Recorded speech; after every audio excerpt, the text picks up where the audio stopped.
Hello भाई, नमस्ते, प्रणाम। धर्मेंद्र दीवाना इंटरटेनमेंट में आप लोग का स्वागत है। भोजपुरी का सबसे पहले खबर पाने के लिए धर्मेंद्र दीवाना इंटरटेनमेंट का आप लोग सब्सक्राइब और शेयर करें। देखिए, धनंजय धड़कन का ये गाना आया है, दिलवा ले ले जाइए ओढ़नी में बांध के। जो गाना हेमा इंटरटेनमेंट से आया है, आप लोग जाइए वो गाना का दुलार प्यार दीजिए। गाना बहुत बढ़िया है।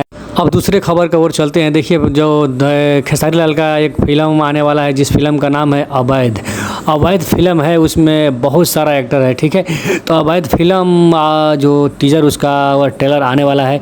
इस चैनल को आप लोग सब्सक्राइब कर रखें, आते ही हम लोग कंफर्म कर देंगे टीजर कब आने वाला है, ठीक है। पर फिल्म बहुत ज़बरदस्त होगा, इसमें बहुत सारे एक्टर हैं, ठीक है। तो आप लोग ऐसे ही दुलार पे बनाइए, अपना छोटा भाई के चैनल को सब्सक्राइब और शेयर करिए। और तीसरा नंबर खबर का बाकी जो जो विजय चौहान जी है ना, वो विजय चौहान जी माहौल बदले वाला बस सॉन्ग गा दिए हैं। देखिए, माहौल बदले वाला एक सिर्फ गोलू गोल्ड का ही सॉन्ग था, बाकी सब लोग चुरा चुरा के गा रहे हैं। तो ये गाना चोरी का है कि क्या है, आप लोग कमेंट में बताइए।